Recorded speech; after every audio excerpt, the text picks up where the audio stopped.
Hello movie lovers, ఇప్పుడు 2023లో మలయాళంలో release అయిన పెండ్యులం మూవీ ప్రజెంట్ తెలుగులో డబ్ చేసి ఓటీటీలో రిలీజ్ చేశారు. ఈటీవీ విన్లో స్ట్రీమ్ అవుతుంది. తెలుగు డబ్బింగ్ కూడా చాలా బాగుంది. అయితే ఈ మూవీ చూసిన కొంతమంది నా ఫ్రెండ్స్ అలాగే మన సబ్స్క్రైబర్స్ చాలామంది ఈ మూవీ సరిగ్గా అర్థం కాలేదు, కన్క్లూజన్ అనేది సరిగ్గా ఇవ్వలేదు, క్లారిటీ లేదు, అసలు ఏది రియల్ ఏది డ్రీమో నాకు అర్థం కావట్లేదు, మూవీకి సరైన కన్క్లూజన్ ఇచ్చుంటే ఒక క్లారిటీ ఉండేది, బట్ నాకు అదైతే అర్థం కాలేదు అని అన్నారు. సో నాకేమనిపించిందంటే ఎంతో కొంత నాకు అర్థమైంది, దాన్ని ఆడియన్స్కి చెప్తే అది యూస్ఫుల్గా ఉంటుంది, కొంతమంది అర్థం చేసుకునే వాళ్ళకి ఈజీగా ఉంటుందని చెప్పేసి ఈ వీడియో చేస్తున్నాను. సో ఇది ఒక ఎక్స్ప్లెనేషన్ లాంటిది, ఫస్ట్ నుంచి లాస్ట్ వరకు మిస్ అవ్వకుండా చూడండి. అసలు దీని కాన్సెప్ట్ ఏంటి, స్టోరీ ఏంటి, బ్రీఫ్ గా అర్థమయ్యేలా చెప్తాను. ఈ వీడియో కొంచెం లెంతీగానే ఉంటుంది, అయినా సరే నో ప్రాబ్లం, మీకు క్లారిటీగా అర్థమయ్యేలానే చెప్తాను. మాక్సిమం ఎవరు స్కిప్ చేయకుండా చూడండి. సో ఇక లేట్ చేయకుండా వీడియో స్టార్ట్ చేసేద్దాం. ఈ మూవీ కాన్సెప్ట్ అనేది లూసిడ్ డ్రీమింగ్ కాన్సెప్ట్. అసలు ఫస్ట్ ఇది మాత్రం చాలా క్లారిటీగా గుర్తుపెట్టుకోండి. లూసిడ్ డ్రీమింగ్ అంటే ఇప్పుడు నార్మల్ డ్రీమ్స్ ఉంటాయి. నార్మల్ డ్రీమ్ అంటే మీరు ఇప్పుడు కలగంటున్నారు, అది మీరు కలగంటున్నప్పుడు కలలో అది నిజం అనుకుంటారు, మార్నింగ్ లేచాక మీరు అది కళ అనుకుంటారు, కానీ మీకు అది పెద్ద ఏం గుర్తుండదు, కొన్ని రోజులకు మర్చిపోతారు. కానీ ఈ లూసిడ్ డ్రీమింగ్ అనేది ఇది డిఫరెంట్, అసలు నార్మల్ డ్రీమ్ కి ఫుల్ ఆపోజిట్ లో ఉంటుంది. ఈ డ్రీమ్ కనేవాడికి అది డ్రీమ్ అని తెలుసు. సో ఆ డ్రీమ్ అని తెలిసి కూడా వాళ్ళు ఆ డ్రీమ్ లో క్యారీ అయ్యి ఆ డ్రీమ్ తో ట్రావెల్ అయ్యి ఆ డ్రీమ్ లో ఉండే ప్లేసెస్ అలాగే పర్సన్స్ ని గుర్తు పెట్టుకుని కొన్ని సంవత్సరాల తర్వాత కొన్ని మూమెంట్స్ తర్వాత ఆ ప్లేసెస్ కి లేదంటే ఆ పర్సన్స్ దగ్గరికి వెళ్ళినప్పుడు సో మీరు ఆ డ్రీమ్స్ లో వచ్చినవి రీక్రియేట్ చేసుకోవచ్చు అనమాట. ఇది లూసిడ్ డ్రీమింగ్ కాన్సెప్ట్ అనేది. కాన్సెప్ట్ అర్థమైందో? అర్థం కాకపోతే కొంచెం ఒకసారి మళ్ళీ బ్యాక్ వెళ్ళి ఫస్ట్ నుంచి వినండి, మీకు అర్థం అవుద్ది. సో ఈ కాన్సెప్ట్ బేస్ చేసుకునే మూవీ ఉంది. సో ఇక లేట్ చేయకుండా మూవీ స్టార్ట్ చేద్దాం. ఈ మూవీ స్టార్టింగ్ లోనే అమీర్ అని ఒక పిల్లాడితో వాళ్ళ ఫాదర్ అంటూనే ఉంటాడు, నీకు ఒక మ్యాజిక్ నేర్పించనా అని అడుగుతాడు. అప్పుడు అమీర్ అంటాడు, నేర్పించండి నాన్న అంటాడు. ఆ మ్యాజిక్ ఏంటంటే కలలోనే వేరే ప్రపంచానికి వెళ్ళగలిగే మ్యాజిక్. అయితే అప్పుడు వాళ్ళ ఫాదర్, నువ్వు మరి కలలన్నీ గుర్తుపెట్టుకోవాలి, గుర్తుపెట్టుకోవడమే కాదు ఒక డైరీలో రాసుకోవాలి, కొన్ని సంవత్సరాల తర్వాత రాసుకున్నవన్నీ చదివి చూసుకోవాలి, కొన్ని సంవత్సరాల తర్వాత ఆ ప్లేసెస్ అన్ని నీకు ఎదురవుతూ ఉంటాయి, వాటన్నిటిని నువ్వు అబ్జర్వ్ చేసుకోవాలి. అలాగే మెలకుతూ ఉన్నప్పుడు ఆ ప్లేస్కు వెళ్ళి ఈ కళ రావాలి కళ రావాలి అని అనుకుంటూ ఉండాలి. మళ్ళీ ఎప్పుడైనా డ్రీమ్ లోకి వెళ్ళినప్పుడు ఇది కళ అని నీకు అర్థమవుతుంది, తెలుస్తుంది. అది తెలిసి ఉంటే నీకు ఏం కావాలో ఏం చెయ్యాలో అసలు డ్రీమ్ మొత్తాన్ని నువ్వు కంట్రోల్ చేసి నువ్వు డిసైడ్ చేయొచ్చు డ్రీమ్ ని అని చెప్తాడు. అప్పుడు అమీర్ అంటాడు, నాకు ఇష్టమైన వాళ్ళని కూడా నా డ్రీమ్ లోకి తీసుకురావచ్చా నాన్న అని అంటాడు. సో ఇక్కడితో వీళ్ళ కన్వర్జేషన్ క్లోజ్ అవుతుంది. ఇక్కడ మీకు ఏం అర్థం చేసుకోవాలని నేను ముందు చెప్పాను కదా కాన్సెప్ట్, లూసిడ్ డ్రీమింగ్ కాన్సెప్ట్ అని. ఆ కాన్సెప్టే ఇది. సో మీరు ఎప్పుడైనా సరే ఒక కలగంటున్నప్పుడు ఆ ప్లేసెస్ని మీరు గుర్తుపెట్టుకోవాలి. అట్లీస్ట్ మీరు మెలకువతో ఉన్నప్పుడు అంటే డ్రీమ్స్లో లేనప్పుడు ఆ ప్లేసెస్కి వెళ్ళి ఇది నిజమా కాదా మీరు రియాలిటీ చెక్ చేసుకుని ఓకే ఈ ప్లేస్కి వెళ్ళినప్పుడు మనకి ఇది కలలో రావాలి అని కోరుకుంటే నువ్వు కలలో ఉండి నిజంగా ఆ ప్లేస్కి వెళ్ళినప్పుడు నీకు అర్థమవుద్ది, ఓకే ఇది కలలో ఉన్నాను నేను కాబట్టి ఇప్పుడు నేను ఏదనుకుంటే అదే జరుగుద్ది. సో మనం డిసైడ్ చేసుకోవచ్చు ఆ ప్లేసెస్ ని. మనకి తెలియని ప్లేస్ లోకి వెళ్తే మనం కన్ఫ్యూజ్ అయిపోతాం, మనకి తెలిసిన ప్లేస్ లోకి వెళ్తే కన్ఫ్యూజ్ అవ్వకుండా ఉంటాం. ఇది కాన్సెప్ట్ వచ్చేసి. అది అయిపోయిన వెంటనే మన హీరో కార్ లో ఒక ప్లేస్ కి వెళ్తాడు. ఒక అతన్ని అడిగి పామనగర్ మెడికల్ క్యాంప్ అరేంజ్ చేశారు ఎక్కడైనా అని అడుగుతాడు. అయితే అక్కడ అతను, సార్ మీరు దారి తప్పినట్టున్నారు, ఈ రోడ్ ఎక్కడితో క్లోజ్ అయిపోయింది, ఇక్కడ నుంచి రోడ్ ఉండదు అని చెప్పేసి అంటాడు. అప్పుడు మన హీరో ఈ జీపీఎస్ మళ్ళీ తప్పు చూపించినట్టుంది అని చెప్పేసి వెళ్ళిపోదామని వెనక్కి తిరిగే టైంలో తన హ్యాండ్ మీద ఒక నత్తని చూస్తాడు. వెంటనే మన హీరో టెన్షన్ తో ఆ నత్తని పక్కకి నెట్టేస్తాడు. అప్పుడు పెండులం అని మూవీ టైటిల్ పడుతుంది. వెంటనే నెక్స్ట్ షాట్ లో కొంతమంది పిల్లలు స్కూల్ కి వెళ్తూ ఉంటారు. అయితే ఈ స్టోరీలో అమీర్, ఏంజల్ ఈ రెండు క్యారెక్టర్స్ ని గుర్తుపెట్టుకోండి, ఈ నేమ్స్ అనేవి చాలా ఇంపార్టెంట్. అయితే అక్కడికి అమీర్ అనే ఒక అబ్బాయి వస్తాడు. ఆ అబ్బాయి వచ్చి ఏంజల్ ని పిలుస్తూ ఉంటాడు, ఏంజల్ ఏంజల్ అని. అప్పుడు ఏంజల్ పక్కన ఉన్న ఫ్రెండ్స్ అమీర్ వచ్చాడు తన వైపు నువ్వు చూడకు, అసలు తనతో మాట్లాడుకో అని చెప్పేసి వెళ్ళిపోతూ ఉంటారు. అప్పుడు ఏంజల్ అమీర్ ని చూసి ఎందుకు భయపడుతున్నారు మీరు, తను మంచోడే కదా, తను చాలా బాగా చదువుతాడు కదా అని అంటుంది. అప్పుడు తన ఫ్రెండ్స్, ఈ స్కూల్లో ఎవరైనా తనతో మాట్లాడడం చూసావా, అలా మాట్లాడిన వాళ్ళందరూ ఇంట్లో పిచ్చోళ్ళై కూర్చుంటున్నారు అని అంటుంది. ఆ టైంలోనే తన ఫ్రెండ్ హ్యాండ్ మీద కూడా ఒక నత్త వస్తుంది. వెంటనే తన టెన్షన్ తో నత్తను తోసేసి అక్కడ నుంచి వెళ్ళిపోతుంది. అప్పుడు వెంటనే అమీర్ ఏంజల్ దగ్గరకు వచ్చి మీ ఫ్రెండ్స్ అందరూ నా గురించి ఏం మాట్లాడుకున్నానో చెప్పనా అని అంటాడు. అప్పుడు ఏంజల్ అడుగుతుంది, అయినా వాళ్ళకి నువ్వంటే ఎందుకు భయం, నిన్ను చూసి ఎందుకు వెళ్ళిపోతూ ఉంటారు అని చెప్పేసి అడుగుతుంది. అయితే అప్పుడు అమీర్, ఈ విలేజ్ లో మా నాన్న ఒక మెజిషియన్, అయితే ఈ విలేజ్ లో వాళ్ళందరూ ఒక మాంత్రికుడు అని చెప్పేసి అని అంటూ ఉంటాడు. మరి ఎంతైనా మా నాన్నకున్నది నాకు ఉండకుండా ఉంటుందా భయం, అందుకనే నన్ను చూసి వెళ్ళిపోతున్నారు అంటాడు. అలా మాట్లాడుకుంటూ ఎదురుకు వెళ్తున్న టైంలో ఏంజెల్ వాళ్ళ నాన్న చూస్తాడు. వెంటనే ఏంజెల్ మా నాన్న వచ్చాడు అని చెప్పేసి వెంటనే వాళ్ళ నాన్న జీపు దగ్గరికి వెళ్ళిపోతుంది. అప్పుడు వాళ్ళ నాన్న అంటాడు, నిన్ను చెప్పాను కదా తనతో వెళ్ళొద్దని చెప్పేసి అని అంటాడు. తర్వాత కొన్ని రోజులు అమీర్ వచ్చినా సరే ఏంజెల్ పట్టించుకోదు, వెళ్ళిపోతూ ఉంటుంది. అయితే ఒకసారి ఏంజెల్ కార్లో వెళ్తూ అమీర్ కనిపించినప్పుడు ఆపమంటుంది కార్ డ్రైవర్ని. ఆ కార్ డ్రైవర్ పేరే బిన్ని. కార్ని ఆపమని అమీర్ దగ్గరికి వెళ్తుంది. చూడు అమీర్, నువ్వు చాలా మంచి ఫ్రెండ్వి, నీతో మాట్లాడాలని నాకు ఉంటుంది, కానీ మాట్లాడితే నాకు ఇబ్బంది అయ్యేలా ఉంది, కాబట్టి ఇంకా ఇకపై నీతో మాట్లాడతానో లేదో నేను చెప్పలేను అని అంటుంది. అప్పుడు తన ఫ్రెండ్ అమీర్ అంటాడు, ఎవరైనా చూస్తేనే కదా ప్రాబ్లం, ఎవరు చూడకుండా నాతో మాట్లాడడం నీకు ఇబ్బంది ఏమి కాదు కదా అంటాడు. అది ఎలా పాసిబుల్ అవుతుంది అని ఏంజెల్ అంటుంది. అయితే అక్కడ కొన్ని ప్లేసెస్ పేర్లు చెప్తాడు అమీర్. గుండ్రాలు నిండిన కొండ ప్రదేశం, 7వ వంపులో ఒక చర్చ్, మంచుతో నిండిన ఎస్టేట్లు, కొండపై చూస్తే గుర్రపు సవారీలు, దర్గా రోడ్ లో S87. ఈ ప్లేస్ లకు వెళ్లి నన్ను మాత్రమే ఆలోచించగలవా, నేను వెంటనే రావాలని మనస్ఫూర్తిగా కోరుకోగలవా అని అడుగుతాడు. తర్వాత వెంటనే ఏంజెల్ వచ్చేసి జీప్ ఎక్కుతుంది. జీప్ ఎక్కేసి ఒక సైడ్ కి ఒక పక్కకు చూస్తూ వెళ్తుంది. కానీ అక్కడ ఉన్నది ఎవరు? ఈ సీన్ అనేది చాలా ఇంపార్టెంట్ మూవీలో. ఫర్దర్ గా వెళ్లేకుంది అక్కడ ఇంకా కొన్ని క్యారెక్టర్స్ యాడ్ అవుతూ ఉంటాయి. సో ఈ సీన్ గుర్తుపెట్టుకోండి. అప్పటి నుండి ఎప్పుడూ కలుస్తూ తిరుగుతూనే ఉంటారు. సడన్ గా పడిపోతూ ఉంటుంది ఏంజెల్. మనకి ఫస్ట్ లో అక్కడికి వెళ్లి కల రావాలి అని మెలకుగా ఉన్నప్పుడు కోరుకోవాలంటాడు కదా. సో ఈ ప్లేసెస్ కి అమీర్ అలాగే ఏంజెల్ కలిపి వెళ్లి కలలు కంటూ ఉంటారు. సో నెక్స్ట్ వచ్చేసి అదే ఆ చర్చ్ దగ్గర ఇద్దరు కలుస్తారు డ్రీమ్ లో. కానీ అది డ్రీమ్ లో ఉన్నట్టు ఏంజెల్ కి తెలియదు. ఏంజెల్ ఎవరైనా చూస్తారేమో నాకు భయం వేస్తుంది అని అంటుంది. అప్పుడు అమీర్ అంటాడు, మనం ఎవరికి కనిపించమని అంటాడు. కరెక్ట్ గా అదే టైంలో ఒక చిన్న సౌండ్ వస్తుంది, ఏంజెల్ అని. అప్పుడు వెంటనే అమీర్, ఇక్కడ మనం కాకుండా ఎవరో ఉన్నారు, నేను నీకు చెప్పిన విషయం వేరే ఎవరికైనా చెప్పావా అంటాడు. అక్కడికి ఇంతకీ వచ్చింది ఎవరు? Question mark. ఇది గుర్తుపెట్టుకోండి. కట్ చేస్తే డాక్టర్ మహేష్, మన హీరో ఒక కొత్త హౌస్ కి వస్తాడు ఫ్యామిలీతో. తర్వాత అక్కడికి ఒక లారీ వస్తుంది. ఆ షేప్ లో ఉన్న లారీ అంటే హీరోకి అస్సలు పడదు. తనకు లారీ ఫోబియా అనే ఒక డిసీజ్ ఉంటుంది. అయితే వాళ్ళ పాప ట్రిప్ కి వెళ్దాం, ఎప్పుడు వెళ్దాం నాన్న అని అంటుంది. ఈ సండే ప్లాన్ చేద్దాం అంటాడు. తర్వాత హాస్పిటల్ కి వెళ్తాడు. అక్కడ కొంతమంది కో డాక్టర్స్ తో కలిపి షిఫ్ట్ అయిపోయాం, హౌస్ చేంజ్ అయిపోయాం అని చెప్పేసి అంటాడు. కట్ చేస్తే వెంటనే ఒక లారీ వస్తుంది. ఒక చెట్టు పైన ఒక అతను బండి వస్తుంది నా కోసం ఒక బండి వస్తుంది అని చెప్పేసి ఎప్పటి నుంచో వెయిట్ చేస్తూ ఉంటాడు. అలా లారీ రాగానే ఆ లారీలోకి దూకేస్తాడు. డ్రైవర్ అండ్ క్లీనర్ లారీ దిగ్గానే తను చూసి దిగమంటారు, కానీ తను దిగడు. ఎంత గట్టిగా లాగినా దిగడు. నేను బండిలో వెళ్ళాలి అని అంటూ ఉంటాడు. అప్పుడు లారీ లోడ్ చేసేవాడు ఉంటాడు. అప్పుడు తనకి మనస్థితి బాగాలేదు, వాడే దిగిపోతాడు, లేకపోతే మేమే దింపేస్తాంలే అని అంటాడు. అయితే అప్పుడు అక్కడ నుంచి లారీ డ్రైవర్ అండ్ క్లీనర్ వెళ్ళిపోతారు. ఆ వెళ్ళిపోతున్న టైంలో లారీ డ్రైవర్ హ్యాండ్ పైన ఇంకొక నత్త వస్తుంది. దాని టెన్షన్ తో వెంటనే దోసేస్తాడు. కట్ చేస్తే హీరో వేరే చోటన హాస్పిటల్లో ఒక పెద్ద ఆయన కలుస్తాడు. ఆయన నేను చాలా దూరం నుంచి వస్తున్నాను అంటాడు. హీరో ఎక్కడి నుంచి వస్తున్నాడు అని అంటాడు. కొండలు గుట్టలు ఎక్కి వెళ్ళాలి అని అంటాడు. అప్పుడు హీరో మీ ప్రాబ్లం ఏంటో చెప్పండి అని అడుగుతాడు. అప్పుడు ఆ పెద్దాయన, నా కొడుకు బాగా తెలివైన వాడు, కొన్ని ఏళ్ల నుండి కనపడట్లేదు, మీరేమైనా కనిపెట్టగలరా అని అడుగుతాడు. అప్పుడు డాక్టర్, మీతో పాటు ఎవరైనా వచ్చారా అని అడుగుతాడు. మీరు నా కోసం కాదు, సైకియాట్రిస్ట్ ని కలవండి, కార్డు తీసుకోండి అని అంటాడు. అక్కడ పెద్ద ఆయనకి కొంచెం మెంటల్ డిసీజ్ ఉందేమో అని అనుకుంటాడు మన హీరో. కానీ ఆ పెద్ద ఆయన వెళ్ళిపోతూ, మీరు మనసు పెడితే మా అబ్బాయిని కనిపెట్టొచ్చు అని అంటాడు. అప్పుడు ఇంకో డాక్టర్ అయిన తన ఫ్రెండ్ జానీ జోసెఫ్ వచ్చి డోర్ కొడతాడు. ఇక్కడ హీరో మెలకుగా ఉన్నట్టు చూపిస్తాడు మనకి, కానీ నెక్స్ట్ సీన్ లో వేరేలా చూపిస్తారు. ఏంటో చూద్దాం. అక్కడికి కొంతమంది డాక్టర్స్ వస్తారు, ర్యాండమ్ టాపిక్స్ ఏవో మాట్లాడుకుంటారు. కట్ చేస్తే వెంటనే లారీ డ్రైవర్ తినడానికి వస్తాడు. వాళ్ళు తినే ఫుడ్ లో కూడా ఒక నత్త ఉంటుంది. దాన్ని చూసి వెంటనే భయపడతారు. డ్రైవర్ మార్నింగ్ వచ్చేసరికి ఇంకా వెనక కూర్చున్న పిచ్చోడు ఇంకా దిగడు, అక్కడే ఉంటాడు. డ్రైవర్ కోపంతో ట్రిప్ లోడ్ చేసేవాడి దగ్గరికి వెళ్ళి, ఇంకా దింపలేదేంటి, ఎప్పుడు దింపేస్తామన్నారు కదా అని అంటాడు. అప్పుడు తను ఇక్కడికి వచ్చి 2-3 months అవుతుంది, ఇప్పటి నుంచి నా కోసం ఒక బండి వస్తుంది అంటూనే ఉన్నాడు. ఏ బండిని చూసినా సరే ఇలా అనలేదు, కానీ నీ బండిని చూసి ఇలా అన్నాడు. ఆ నత్త విషయం కూడా మమ్మల్ని బాగా ఇబ్బంది పెట్టేసిందిరా అని అంటాడు. సో అక్కడ మీరు ఒకటి అర్థం చేసుకోండి, తను వచ్చినప్పుడల్లా నత్త మీదకి వస్తుంది అని అంటారు. ఫస్ట్ లో హీరోకి వస్తుంది, తర్వాత ఆ అమ్మాయికి వస్తుంది, తర్వాత డ్రైవర్ కి వస్తుంది, క్లీనర్ కి వస్తుంది, అక్కడ తనతో పని చేసి లోడ్ ట్రిప్ చేసే వాళ్ళకి కూడా వస్తుంది అంటారు. సో తనంటే నచ్చని వాళ్ళు గానీ, లేదంటే తన పక్కనున్నా సరే తనంటే పడకపోయినా నత్త వస్తుంది. మీరు చిన్నప్పుడు స్కూల్ దగ్గర పిల్లలకు వచ్చిందంటే అక్కడ అమీర్ ఉన్నాడు, సో ఇక్కడ ఉన్నది కూడా అమీరే అనే అర్థం. వాడు వచ్చాక చాలా లారీస్ వచ్చాయి, కానీ వాడు ఏ లారీకి ఇలా చేయలేదు, నీ బండిని చూసి ఇలా అంటున్నాడు. వాడి వల్ల మీకు ఏం కాదు, వాడికి రావాల్సిన ప్లేస్ వచ్చినప్పుడు వాడే దిగిపోతాడు, మీకు ఎలాంటి ప్రాబ్లం ఉండదు అని చెప్పేసి పంపిస్తాడు. లారీ వెనక్కి కూర్చున్నాడు, వెంటనే లోపలికి వచ్చేస్తాడు. వీళ్ళందరూ లోపలికి ఎందుకు వచ్చావు, బయటికి వెళ్ళు, అక్కడికి వెళ్ళి కూర్చో అని అంటాడు. లేదు వర్షం వస్తుంది, నేను లోపలే కూర్చుంటాను అంటాడు. అయితే ఇప్పుడు వెళ్ళి కూర్చో, వర్షం వచ్చినప్పుడు వద్దుగానే అని అంటారు. వాళ్ళు ఏమనుకుంటారు, ఇంత ఎండ్లో వర్షం ఎక్కడ వస్తుందిలే అనుకుంటారు. లారీ స్టార్ట్ చేస్తారు, వెళ్ళిపోతారు. సో ఇక మన హీరో ఫ్యామిలీ ట్రిప్కి రెడీ అయ్యి స్టార్ట్ అవుతాడు.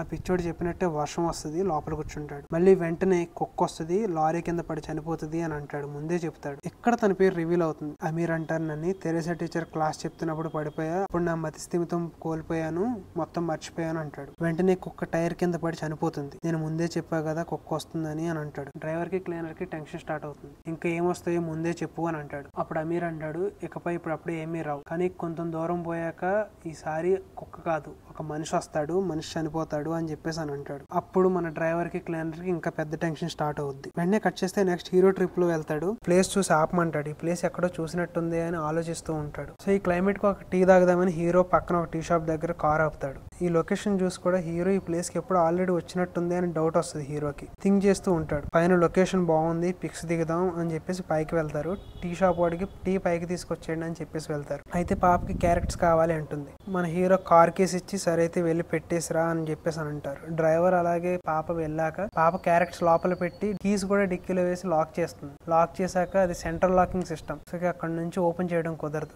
వెంటనే మన హీరో వచ్చి వర్క్ స్టేషన్ కాల్ చేస్తాడు. స్క్వాడా టీం వాళ్ళు ఓన్లీ వర్కింగ్ అవర్స్ లోనే వర్క్ చేస్తామండి, మిగిలిన అవర్స్ లో కష్టం, రేపు మార్నింగ్ వస్తామని చెప్పేసి అంటారు. ఏం చేయాలో తెలియక డాక్టర్ కాల్ చేసి ఇలా ఎక్కడ స్టక్ అయిపోయాం, కార్ ని పంపిస్తారా అని అడుగుతారు. వాళ్ళు సరే అంటారు, కానీ కార్ రావడానికి టైం పడుతుంది అంటారు. అప్పుడు టీ షాప్ ఓనర్ సరే అండి ఈ నైట్ మా దగ్గర స్టే చేయండి, రేపు మార్నింగ్ వెళ్ళండి అని అంటారు. లారీలో అమీర్ నిద్రపోతూ ఉంటాడు. ఆల్మోస్ట్ 4 hours పైనే పడుకుంటాడు. సడన్ గా లేచి తను వస్తున్నాడు, బయటకు వస్తున్నాడు, వాడు రాబోతున్నాడు అంటాడు. ఆ టైంలో హీరో ఫోన్ లో సిగ్నల్ లేక ఫోన్ మాట్లాడడానికి బయటకు వస్తాడు. సిగ్నల్ కోసం వెతుక్కుంటూ నడుచుకుంటూ వస్తాడు. అప్పుడు సడన్ గా డాక్టర్ డాక్టర్ అంటూ ఒక అతను పిలుస్తాడు. వెంటనే తిరిగి చూస్తాడు. డాక్టర్ మీరు మా అబ్బాయిని చూసారా అని చెప్పేసి ఒక అతను అడుగుతారు. అక్కడ ఇంతకీ అడిగింది ఎవరు అనుకున్నారు? హాస్పిటల్లో ఒక పెద్ద ఆయన కనిపిస్తాడు కదా, ఆయన ఒక లైట్ పట్టుకుని అక్కడ నుంచి అడుగుతాడు, మా అబ్బాయిని కనిపెట్టి ఇవ్వగలరా అని అడుగుతాడు. అక్కడ హీరో షాక్ అవుతాడు. మా అబ్బాయిని కనిపెట్టకుండా మీరు ఇందులో నుంచి తప్పించుకోలేరు అని అంటాడు. వెంటనే లైట్ కింద పడి మాయమైపోతాడు. అక్కడ షాక్ లో ఉన్న హీరో ముందుకు ఎదరికెళ్ళగానే ఏంజల్ అమీర్ ఇద్దరు కలిపి మాట్లాడుకుంటూ ఉంటారు. సో ఫస్ట్ లో మనకి సీన్ వస్తుంది కరెక్ట్ గా ఎక్కడంటే 13 minutes 28 seconds దగ్గర మూవీలో ఈ సీన్ ఆల్రెడీ మనకు జరిగింది. ఆ సీన్ జరుగుతున్నప్పుడు ఒక అతను వచ్చి ఏంజల్ అని పిలుస్తాడు కదా, అది ఈ సీనే. అప్పుడు మనకి అమీర్ ఏంజల్ చెవిలో ఒక సీక్రెట్ చెప్తాడు. ఆ సీక్రెట్ అప్పుడు మనకి వినిపించదు, కానీ ఇప్పుడు వినిపిస్తుంది. ఆ సీక్రెట్ ఏంటంటే, నేను చెప్పిన చిన్న మ్యాజిక్ ఇదే, ఇప్పుడు నువ్వు నా ముందున్నావు, నా డ్రీమ్ లో ఉన్నావు, ఇక్కడ మనం తప్ప ఎవరూ లేరా అని అంటాడు. అక్కడ వెంటనే హీరో ఏంజల్ అని వచ్చి పిలుస్తాడు. కానీ హీరోకి అక్కడ ఉన్నది ఏంజల్ అని ఎలా తెలుసు? తన పేరు అసలు తెలియదు కదా హీరోకి, ఎలా తెలిసింది ఏంటి? సో ఇది కూడా గుర్తుపెట్టుకోండి. ఈ సీన్ జరుగుతున్నప్పుడు ఇక్కడ మనం కాక ఇంకెవరో ఉన్నారు, నేను చెప్పిన విషయం నువ్వు ఇంకెవరికి చెప్పావు అని చెప్పేసి అని అంటాడు. హీరో దగ్గరికి రాగానే మాయమైపోతారు. హీరో కన్ఫ్యూజన్ లో ముందుకు వెళ్తూ ఉండగా లారీ వచ్చేసి హీరోని డాష్ ఇస్తుంది. హీరో పడిపోతాడు. వెంటనే hero family and tea shop owner వచ్చి హీరోని లేపుతారు మార్నింగ్ అవగానే. ఇక్కడికి ఇంటర్వెల్. ఇక్కడ వరకు జరిగింది ఏంటంటే ఫుల్లీ రియల్. ఇక్కడ వరకు అసలు జరగాల్సింది జరిగింది. ఎక్కడి నుంచి జరిగేది ఇంకా డిఫరెంట్ గా చాలా కష్టంగా ఉంటుంది. ఇది మాత్రం చాలా బాగా చూడండి. హాస్పిటల్ కి వెళ్లి తన ఫ్రెండ్ జానీ జోసెఫ్ దగ్గరికి వెళ్తాడు. డే బిఫోర్ ఎస్టర్డే నన్ను కలవడానికి వచ్చినప్పుడు ఒక పెద్ద నన్ను కన్సల్ట్ అయ్యారు కదా, గుర్తుందా నీకు అని అంటాడు. అప్పుడు తన ఫ్రెండ్ లేదే, అలాంటి వాళ్ళు ఎవరూ లేదు, కానీ నేను వచ్చినప్పుడు నువ్వు నిద్రపోతున్నావు కదా అని చెప్తాడు. బట్ మనకి ఫస్ట్ లో చూపించినప్పుడు హీరో మెలకుగా ఉన్నట్టు చూపిస్తారు, కానీ ఇక్కడ హీరో నిద్రపోతూ ఉంటాడు. హీరోకి టెన్షన్ స్టార్ట్ అవుద్ది. ఫుల్ నర్వస్ గా ఉంటాడు. ఎలాంటి స్టేజ్ లో నేను ఉన్నాను, ఇప్పుడు ఎలా అవుతుందో ఏంటో అని ఫీల్ అవుతూ ఉంటాడు. నన్ను గుద్దేసిన లారీ నెంబర్ నాకు ఇంకా గుర్తుంది అని తన ఫ్రెండ్ ద్వారా ఆ లారీ నెంబర్ తో డీటెయిల్స్ కోసం వెళ్తాడు. కానీ ఆ లారీ డిస్పోజ్ అయ్యి 15 years పైన అవుతుందని చెప్తారు. సో ఓల్డ్ కాబట్టి డీటెయిల్స్ వెబ్సైట్ లో అప్డేట్ చేయలేదు. ఆ డ్రైవర్ నేమ్ అండ్ కొన్ని డీటెయిల్స్ మీకు ఇచ్చిన పేపర్ లో ఉన్నాయని చెప్తారు. తర్వాత రోజు వెళ్ళి ఆ డ్రైవర్ ని కలుస్తాడు మన హీరో. కానీ డ్రైవర్ బాగా ఏజ్ అయిపోయి ఉంటాడు. అప్పుడు ఆ యాక్సిడెంట్ గురించి అడుగుతాడు. అడగగానే డ్రైవర్ కూడా షాక్ అవుతాడు. అక్కడ జరిగిన విషయం మొత్తం చెప్తాడు. యాక్సిడెంట్ అయితే అయింది, కానీ కిందకి దిగి చూస్తే ఎలాంటి బాడీ గానీ ఎలాంటి బ్లడ్ గానీ ఏం కనిపించలేదు. అప్పుడు వెంటనే డ్రైవర్ అండ్ క్లీనర్ షాక్ అయిపోతారు. వెంటనే లోపల ఉన్న అమీర్ కూడా మాయమైపోతాడు. హీరో అలా మాయమైపోయినోడి పేరేంటో కనుక్కుంటాడు. అలా తెలుసుకుని తన డీటెయిల్స్ కూడా తెలుసుకుంటాడు. ఎక్కడో తెరీసా టీచర్ క్లాస్ లో పడిపోయాను, నా మతి స్థిమితం పోయిందని చెప్పేసి అని అంటాడు. అతను పక్కనుంటే అక్కడికి నత్త కూడా వస్తుందని చెప్తాడు డ్రైవర్. నేను ముందే చెప్పా కదా మీకు ఈ విషయం. సో ఆ డీటెయిల్స్ తీసుకుని మన హీరో తన ఫ్రెండ్ అయిన జానీ దగ్గరికి వెళ్తాడు. అక్కడికి వెళ్ళి వీళ్ళు డిస్కస్ చేసుకుంటూ ఉంటారు. అప్పుడు తను జాన్ మాస్టర్ గురించి చెప్తాడు. సో ఇలాంటి టాపిక్ తను బాగా హ్యాండిల్ చేస్తాడు, మీరు వెళ్ళి కలవండి ఒకసారి అని చెప్పేసి తన ఫ్రెండ్ సజెస్ట్ చేస్తాడు జాన్ మాస్టర్ ని. మన హీరో వెళ్ళి జాన్ మాస్టర్ ని కలుస్తాడు. అక్కడ లూసీ డ్రీమింగ్ గురించి చెప్తాడు. సో నేను ముందే చెప్పాను కదా లూసీ డ్రీమింగ్ కాన్సెప్ట్ ఏంటనేది. సో ఇక్కడ కూడా వాళ్ళు ఎక్స్ప్లెయిన్ చేస్తారు. మన లైఫ్ లో కొన్ని డ్రీమ్స్ వస్తూ ఉంటాయి. ఆ ఆ డ్రీమ్స్ అన్ని బుక్లో రాసుకుని వాటితో ట్రావెల్ అయితే మన డ్రీమ్లో కొన్ని ప్లేసెస్ అలాగే కొంతమంది మనుషుల్ని రిపీటెడ్గా వస్తూ ఉంటాయి. దాన్నే డ్రీమ్ సైన్స్ అంటారు. అప్పుడు హీరో ఓకే ఈ డ్రీమ్ వస్తున్నప్పుడు నాకు ఎందుకు తెలియదు, నాకు అన్ని రియల్గానే కనిపిస్తున్నాయి కదా, రియల్గానే ఉన్నట్టు అనిపిస్తుంది అని అంటాడు. అప్పుడు అక్కడ జాన్ మాస్టర్ ఒకటి అంటారు, ఇక్కడ మీరు డ్రీమ్లో ఉన్నది మీ కళలో కాదు, వేరే వాళ్ళ కళలోకి వేరే వాళ్ళ డ్రీమ్లోకి మీరు ఒక గెస్ట్ కింద వెళ్ళారు, అందుకే ఆ డ్రీమ్ ఎవరిది, మేబీ అది ఆ పిల్లలది అయి ఉండొచ్చు. మనకు కావాల్సింది అమీర్ ఐడెంటిటీ ప్రెజెంట్. సో మీకు దీంట్లో ఉన్న లూప్ హోల్ ఏంటని జాన్ మాస్టర్ అడుగుతాడు. నాకు అమీర్ ఒక్కడే లూప్ హోల్ దీనికి అని చెప్పేసి తన ఐడెంటిటీ ఏంటో ప్రెజెంట్ తెలుసుకుందామని బయలుదేరతాడు. ఇక్కడ ఏంటంటే ఈ డ్రీమ్ని ఇనిషియేట్ చేస్తున్న వాళ్ళకి ఒక గోల్ ఉంటుంది. ఆ గోల్ని రీచ్ అవ్వడానికి చాలా చేస్తూ ఉంటారు. సో మీరు వెంటనే ఆ డ్రీమ్లోకి వెళ్లకుండా జాగ్రత్త తీసుకోండి అని చెప్తారు జానీ మాస్టర్. అప్పుడు మన హీరో లూసిడ్ డ్రీమింగ్ గురించి సెర్చ్ చేస్తూ ఉంటాడు. సో రియాలిటీలో ఉన్నట్టు మనం చెక్ చేసుకోవాలంటే ఏం చేయాలి, కాయిన్ని ఫ్లిప్ చేస్తాడు, అది తిరిగి మన చేతిలో పడితే మనం రియాలిటీలో ఉన్నట్టు, రాకపోతే మనం రియాలిటీలో లేనట్టు అని చెప్పేసి అనుకుంటాడు. ఇక అమీర్ గురించి ఇన్వెస్టిగేషన్ చేయడానికి మన హీరో స్టార్ట్ అవుతాడు. సో తెరిసా టీచర్ దగ్గరికి వెళ్దామని ట్రై చేస్తూ ఉంటాడు. సో తెరిసా టీచర్ దగ్గరికి వెళ్తాడు, ఆ పాస్ట్ గురించి ఫ్లాష్ బ్యాక్ గురించి తెలుసుకుంటాడు. అప్పుడు ఆ టీచర్ అంటారు ఏంజెల్ కళ్ళు తిరిగి పడిపోతుంది. At the same time Amir కూడా పడిపోతాడు, రాయి మీద పడతాడు, అమీర్కి మతిస్థిమితం కోల్పోతాడు. అండ్ అలాగే అమీర్ వాళ్ళ ఫాదర్ కూడా ఏదో కొన్ని మాయలు గట్టం చేస్తూ ఉంటాడు, విలేజ్లో చాలా మంది చెప్తూ ఉంటారు అని తెరిసా టీచర్ చెప్తారు. వెంటనే అక్కడ నుంచి వెళ్ళిపోయి ఏంజెల్ అడ్రస్ కనుక్కుంటాడు. ఇప్పుడు ఏంజెల్ స్కూల్లో లైబ్రేరియన్ కింద పనిచేస్తూ ఉంటుంది. కానీ మనకి డ్రీమ్లో చూపించింది చిన్నపిల్లని కదా, అప్పుడే లైబ్రేరియన్ కింద అంత పెద్ద ఆవిడ ఎలా అయిపోయింది? ఇది ఒక షాకింగ్ మూమెంట్. ఏంజెల్ని కలవగానే మీరు నన్ను ఎప్పుడైనా చూసారా అని అడుగుతారు. అప్పుడు ఏంజెల్ నాకు మీరు ఎవరో తెలీదు అని అంటుంది. అప్పుడు మొత్తం అంతా చెప్తాడు హీరో, ఫస్ట్ నుంచి లాస్ట్ వరకు మొత్తం స్టోరీ మొత్తం చెప్పాక హీరోయిన్ అసలు నమ్మదు. మీరు నన్ను అమీర్ని డ్రీమ్స్లో చూసారా అంటే నమ్మలేకపోతున్నాను, అమీర్ గురించి అడిగితే నాకేం తెలియదు అంటుంది. మళ్ళీ జాన్ మాస్టర్ దగ్గరికి వెళ్తాడు. ఈ డ్రీమ్ 3 జనరేషన్ కవర్ చేస్తుంది. చిన్నప్పుడు అమీర్ అలాగే ఏంజెల్ ఉన్న జనరేషన్, 10 years తర్వాత లారీ యాక్సిడెంట్ అయిపోయిన 15 years తర్వాత ప్రెజెంట్. సో 3 జనరేషన్ని కవర్ చేస్తుంది. సో చాలా జాగ్రత్తగా ఉండాలి అని చెప్పేసి అంటారు. సో అమీర్కి ఏమైందో తెలుసుకోవాలి ఫస్ట్ అని అంటాడు జానీ మాస్టర్. అది తెలుసుకోవాలంటే మీరు డ్రీమ్లోకి వెళ్ళాలి. అలా అని చెప్పేసి ఒంటరిగా మీరు వెళ్ళలేరు, ఎందుకంటే అక్కడున్న ప్లేసెస్ అయినా ఆ యొక్క ఎన్విరాన్మెంట్ అయినా మీకు తెలియదు, ఆ ఇన్సిడెంట్స్ ఏం జరిగినాయో కూడా మీకు గుర్తుండో మీకు తెలియదు. కాబట్టి అది తెలిసిన ఒకే అతను ఏంజెల్ మీరు ఒప్పించి అసలు ఏం జరిగింది, ఆ ఇన్సిడెంట్స్ ఏంటి అనేది మీరు మొత్తం కనుక్కోండి, చాలా జాగ్రత్తగా డీల్ చేయండి ఏంజెల్ని అని చెప్పేసి అని అంటారు. ఎందుకంటే ఏంజెల్కి ఆ ప్లేస్ ఇన్సిడెంట్స్ తనకు తెలుసు కాబట్టి. ఏంజెల్ దగ్గరికి వెళ్ళి డ్రీమ్ సైన్స్ గురించి ఏమన్నా చెప్పాడా అసలు అమీర్ అని చెప్పేసి కనుక్కోవాలి అని అనుకుంటాడు. నెక్స్ట్ ఏంజెల్ మీట్ అవుతాడు ఒక డ్రీమ్ గురించి అడగడానికి, బట్ రియాలిటీలో కాదు డ్రీమ్లోనే. ఆ డ్రీమ్ సైన్స్ గురించి ఏమన్నా చెప్పాడా అని అడుగుతాడు. అప్పుడు ఆ డ్రీమ్ సైన్స్ గురించి చెప్పాడు అని అంటుంది ఏంజెల్. హీరో ఆ ప్లేస్కి నన్ను తీసుకెళ్తారా అని అడుగుతాడు. వెంటనే కార్ దిగేస్తుంది ఏంజెల్, నాకు పని ఉంది అని. కార్ దిగ్గానే వెంటనే ప్లేస్ మారిపోతుంది, because they are in dreams. So Angel shock అవుతుంది. అప్పుడు హీరో మీరు ప్యానిక్ అవ్వకండి, మీరు డ్రీమ్లో ఉన్నారు, సో ఇప్పుడు మీరు ప్యానిక్ అవుతే కనుక డిస్టర్బ్ అయిపోతారు, డ్రీమ్లో నుంచి బయటకు వచ్చేస్తారు. సో హీరో ఆ డ్రీమ్ సైన్స్ గురించి చెప్పిన రోజు గుర్తు చేసుకోండి అని చెప్తాడు. కట్ చేస్తే ఆ ప్లేస్కి ఏంజెల్ వెళ్తుంది, ఆ ప్లేస్ గురించి చెప్తాడు. ఆ టాపిక్ అయిపోయాక జీపిక్కి వెళ్ళిపోతుంది ఏంజెల్. ఆ జీపిక్కి వెళ్ళిపోతున్నప్పుడు పక్కకు తిరిగి చూస్తుంది. మిమ్మల్ని ఫస్ట్లో ఈ సీన్ చాలా ఇంపార్టెంట్ గుర్తుపెట్టుకోండి అని చెప్పాను కదా, ఈ సీనే అది. తను పక్కకు తిరిగి చూస్తుంది. అప్పుడు మనకి ఫస్ట్లో ఎవరు అనేది చూపించరు, కానీ ఇప్పుడు ఆ జీప్ పక్కన ఉన్నది ఎవరు అని అంటే మన హీరో. అండ్ అక్కడ నుంచి జీప్ వెళ్ళిపోగానే అమీర్ కూడా వెళ్ళిపోతాడు. వెంటనే వాళ్ళ ఫాదర్ అక్కడికి వచ్చి, సో మీతో పాటు మీకు తెలియకుండా ఇంకొకరు ఎవరో ఉన్నారు మీ డ్రీమ్లో అని అంటాడు వాళ్ళ ఫాదర్. వెంటనే ఏంజెల్ అండ్ హీరో డ్రీమ్లో నుంచి బయటకు వచ్చేస్తారు. ఏంజెల్ తర్వాత రోజు కలిసి అడిగినప్పుడు ఏం గుర్తులేదు, అసలు నాకేం మర్చిపోయాను, మనం మీట్ అయినట్టు గుర్తుంది అంతే అని అంటుంది. ఏంజెల్ షాక్ అయిపోతుంది. తనతో చెప్పిన మాటలన్నీ మన హీరో మళ్ళీ తిరిగి చెప్తాడు, ఆ ప్లేసెస్ గురించి చెప్తాడు. వెంటనే కాయిన్ ని ఫ్లిప్ చేస్తాడు. ఫ్లిప్ చేయగానే తనకేంటంటే డౌట్ వస్తుంది, ఇది రియాలిటీయా డ్రీమా అని. వెంటనే కాయిన్ ఫ్లిప్ చేయగానే ఫ్లిప్ అవుతుంది, ఇది డ్రీమ్ కాదు రియాలిటీ అని అనుకుంటాడు. అప్పుడు వెంటనే జాన్ మాస్టర్ దగ్గరికి వెళ్ళి ఈ టాపిక్ అంతా చెప్తాడు. ఇక మీరు బయట కానీ డ్రీమ్లో కానీ ఏంజెల్ని కలుసుకోకండి, she is something hiding from you అని చెప్పేసి అని అంటాడు John master. Next angel driver అయిన బిన్నీ ఉంటాడు కదా, తనను కలుస్తాడు హీరో వెళ్ళి. అక్కడ ఏంజెల్ గురించి అమీర్ గురించి చెప్తాడు. బట్ ఏంజెల్ అస్తమానం కళ్ళు తిరిగి పడిపోతూ ఉండేది అని చెప్తాడు. బట్ ఎస్టేట్ ముందు తనతో ఒక పిక్ దిగాను, ఆ పిక్ ఉంది మీకు వాట్సాప్ చేస్తాను అని చెప్పేసి అంటాడు బిన్నీ. తర్వాత హీరో ఇంట్లో తన కూతురు తన కోసం ఒక డయాగ్రామ్ వేస్తుంది, నత్త డయాగ్రామ్. ఎందుకు గీస్తున్నావు ఇవన్నీ అడగగానే నేను ముందే చూసాను ఎక్కడెక్కడో నత్తని అంటుంది. వెంటనే కాయిన్ ఫ్లిప్ చేస్తాడు. హీరో రియాలిటీలో ఉన్నాడని చెక్ చేసుకుంటాడు. ఈ గ్యాప్లో పిక్ సెండ్ చేస్తాడు బిన్ని. మళ్ళీ ఏంజెల్ని డ్రీమ్లో కలుస్తాడు హీరో. అప్పటికే ఆల్రెడీ ఒక పాప పడిపోయి ఉంటుంది. ఆ చర్చ్ ప్లేస్లోకి వస్తాడు. వచ్చి ఈ ప్లేసే కదా మీరు చిన్నప్పుడు డ్రీమ్స్ కన్నా ప్లేస్ అని చెప్పేసి అని అడుగుతాడు. వెంటనే మీ ఎస్టేట్ బంగ్లాకి తీసుకెళ్ళండి అని అడుగుతాడు ఏంజెల్ని. అప్పుడు వెంటనే ఏంజెల్ తన డ్రీమ్లో ఎస్టేట్ బంగ్లాకి తీసుకెళ్తుంది.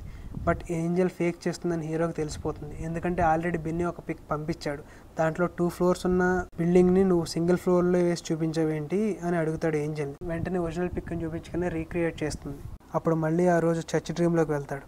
అక్కడ అమీర్ ఎవరో ఉన్నారు, ఎవరో వచ్చారు, దారి తెప్పి వచ్చినా సరే, నువ్వు చెప్పి తీసుకొచ్చినా సరే మీ ఇద్దరు చిత్రహింసలు అనుభవిస్తారు అని చెప్పేసి అక్కడ నుంచి మాయమైపోతాడు. దీని గురించి అప్పటి నుంచి డ్రీమ్లోకి తీసుకెళ్లి కళ్ళు తిరిగేలా చేస్తూ ఉంటాడు అమీర్ ఏంజల్ని. సో ఈ స్పేస్లో నుంచి బయటపడాలంటే ఏదో ఒక డెసిషన్ తీసుకోవాలి ఏంజల్. ఈ డెసిషన్ ఏంటి? ఆ పడిపోయిన ప్లేస్ నుంచి ఈ టేబుల్కి తీసుకొచ్చే లోపు ఏదో ఒక డెసిషన్ తీసుకోవాలి. ఎందుకంటే అక్కడ అమీర్ హెడ్ ఇంజ్యూరీ అయి ఉంది, పడిపోతాడు కాబట్టి. అప్పుడు ఆ స్పేస్లో వీళ్ళిద్దరు వెరుక్కుపోతారు కాబట్టి. అప్పుడు ఒంటరిగా నేను ఈ పని చేయలేను అంటుంది ఏంజల్. సో నువ్వు చేయగలవు అని చెప్పేసి హీరో ఫోర్స్ చేస్తూ ఉంటాడు. అక్కడ నుంచి వెళ్ళి వెంటనే అమీర్ని దోసేస్తారు. సో హీరో వెళ్ళి అమీర్ని చంపడానికి ఏంజల్ మైండ్ని ఎందుకు డైవర్ట్ చేయాలి, తను ఎందుకు చంపాలనుకుంటున్నాడు, దానికి నేను ఎందుకు ప్రొవోక్ చేయాలి అని జాన్ మాస్టర్ని అడుగుతూ ఉంటాడు మన హీరో. జాన్ మాస్టర్తో ఇక నేను ఎలాంటివి ఏం చేయను, ఆపేస్తాను, ఇప్పటికి కూడా అమీర్ ఎవరో నేను కనిపెట్టలేకపోయాను, ఇంకెందుకు నాకు ఈ డ్రీమ్స్ అనేవి, నేను వదిలేస్తున్నానని చెప్పేసి హీరో వెనక్కి తిరిగేసి వెళ్ళిపోతాడు. అప్పుడు వెంటనే హీరో హ్యాండ్ మీదకి మళ్ళీ ఒక నత్త వస్తుంది, అంటే అమీర్ దగ్గరలో ఎక్కడ ఉన్నాడు. జాన్ మాస్టరే ఈ అమీర్. వెంటనే కాయిన్ ఫ్లిప్ చేస్తాడు, బట్ అది వెనక్కి రాదు, బికాజ్ హీరో డ్రీమ్లో ఉన్నాడు, అమీర్ డ్రీమ్లో ఉన్నాడు. అమీర్ హీరోతో ఈ డ్రీమ్ ఎక్కడితో కొలాప్స్ అయిపోతుంది. ఇప్పటి వరకు జరిగిందంతా నా డ్రీమ్లో మీరున్నారు అని చెప్పేసి అమీర్ అంటాడు. అంటే జాన్ మాస్టర్ దగ్గరకు వచ్చినప్పటి నుంచి ఇప్పటి వరకు జరిగిన అన్ని డ్రీమ్సే, అందుట్లో ఏది నిజం లేదు. మళ్ళీ అమీర్ని కలుసుకోవాలంటే దర్గా స్ట్రీట్ S87లోనే మళ్ళీ కలుస్తారు అని చెప్పేసి అని అంటాడు. వెంటనే డ్రీమ్ అక్కడితో క్లోజ్ అయిపోతుంది. వెంటనే కట్ చేయగానే లారీ యాక్సిడెంట్ తర్వాత మన హీరో పైకి లేస్తాడు. అక్కడి నుంచి నార్మల్ గా ప్రతిదీ రిపీట్ అవుతూ ఉంటుంది. ఇక్కడ నుంచి కంటిన్యూ ఇప్పటి వరకు జరిగిందంతా డ్రీమే. ఈసారి డైరెక్ట్ గా జాన్ మాస్టర్ గురించి వెళ్ళి తన ఫ్రెండ్ అడుగుతాడు. ఈసారి వెంటనే జాన్ మాస్టర్ వెళ్ళి కలవగానే షాక్ అవుతాడు. అక్కడ ఉన్న జాన్ మాస్టర్ వేరే, డ్రీమ్ లో ఉన్న జాన్ మాస్టర్ వేరే. మళ్ళీ తిరిగి ఏంజల్ వెళ్ళి కలుస్తాడు. తనకేం గుర్తుండదు. మళ్ళీ మొత్తం స్టోరీ మొత్తం చెప్తాడు ఏంజల్ కి. సో ఈ ఎపిసోడ్స్ మొత్తం ఆల్రెడీ జరిగాయి అని అంటాడు. సో అమీర్ని ఎందుకు గాయపరచాలనుకున్నాం, ఎందుకు అని చెప్పేసి ఏంజల్ని అడుగుతాడు హీరో. అమీర్తో ఫ్రెండ్షిప్ చేశాను, చాలా బాగుండేది, కానీ కొన్ని రోజులు చాలా డిస్టర్బ్ అయిపోయాను. ఎప్పుడు కళ్ళు తిరిగి పడిపోతూ ఉండేదాన్ని, నాకు చాలా ప్రాబ్లం అనిపించేది, నాకంటూ ఫ్రీడమ్ ఉండేది కాదు, అందుకనే నాకు కోపం వచ్చి అమీర్ని ఆ రోజు తోసేశాను అని చెప్పిద్ది. బట్ తను చెప్తూనే నా ఒక్కదాని వల్ల ఇదంతా కాలేదు, ఎవరు నన్ను ప్రోత్సహించినట్టు దోసే అన్నట్టు అనిపించింది, నేను చేశాను అని చెప్పేసి అంటారు. కానీ యాక్చువల్గా అక్కడ చెప్పింది ఎవరు? మన హీరో ప్రొవోక్ చేయడం వల్ల వెళ్ళి తోసేసింది తనని లోతులోకి. సో నేను మీకు చిన్నప్పటి నుంచి గుర్తున్నానా అంటే చిన్నప్పుడు నాకేం గుర్తులేవు అని అంటుంది ఏంజల్. సో మీకు నేను చిన్నప్పుడే మీకు గుర్తుంటాను, నన్ను చూడాలనుకుంటే మీరు వెళ్ళి మీ చిన్నప్పుడు పెయింటింగ్స్ ఒకసారి చూడండి అని చెప్తాడు హీరో. కట్ చేస్తే ఫస్ట్ సీన్ కార్లో వచ్చి మన హీరో అడుగుతాడు కదా, వెంటనే అక్కడ నుంచి స్టార్ట్ అవుదాం అనుకుంటాడు. వెంటనే హ్యాండ్ పైన నత్తని చూసి విసిరేస్తాడు పక్కకి. సో ఆ దర్గా స్ట్రీట్ లో నుంచి ఒక సౌండ్ వినిపిస్తూ ఉంటుంది. ఏమైంది ఏంటి అనగానే దర్గా స్ట్రీట్ లో ఎవరో చనిపోయినట్టున్నారు అని చెప్పేసి అని అంటారు. అక్కడ చనిపోయింది ఎవరు? అమీర్. అక్కడ కన్ఫర్మేషన్ కోసం కొంతమందిని అడుగుతాడు, ఎవరా అని. అమీర్ అని అంటారు. ఇక్కడతో మూవీ ఎండ్ అవుతుంది. అంటే ఇక్కడ వాళ్ళ డ్రీమ్స్ కనెక్షన్ ఆగిపోతుంది, ఇక్కడతో క్లోజ్ అయిపోతుంది అని అర్థం. ఇది మొత్తం movie explanation. So story explanation వచ్చేసి ఏంటంటే మొత్తం లూసీ డ్రీమింగ్ కాన్సెప్టే. సో ఈ కాన్సెప్ట్ అర్థమైంది కదా.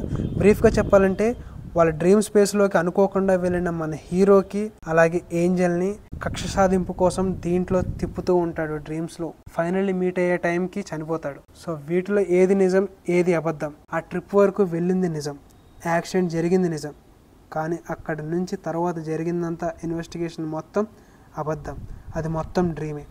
కానీ తరువాత లాస్ట్ 10 minutesలో జరిగింది మాత్రం నిజం. ఇది కాన్సెప్ట్. యాక్చువల్గా చెప్పాలంటే అమర్ కంటున్న డ్రీమ్ స్పేస్లోకి ఏంజల్ వస్తుంది. ఏంజల్తో పాటు అనుకోకుండా మన హీరో వచ్చి ఆ డ్రీమ్ స్పేస్ని మొత్తం అల్లకల్లోలం అయిపోతుంది. ఫైనల్గా వెళ్ళి మీట్ అయ్యే టైంకి చనిపోతాడు. సో ఇది కాన్సెప్ట్ అనేది. సో మీకు అర్థమైందని అనుకుంటున్నాను కాన్సెప్ట్ అనేది. So lucid dreaming concept. ఒకసారి ఈ వీడియో చూసాక మీరు ఒకసారి మూవీ చూడండి, మీకు క్లారిటీగా అర్థమయ్యే ఛాన్స్ ఉంది. సో ఇది ఈ movie explanation of pendulum. So next movie explanations బాగుంటే కనుక కింద కామెంట్ సెక్షన్లో కామెంట్ చేయండి అండ్ అలాగే సబ్స్క్రైబ్ చేయండి. నెక్స్ట్ వీడియోతో మళ్ళీ కలుద్దాం. Until then bye.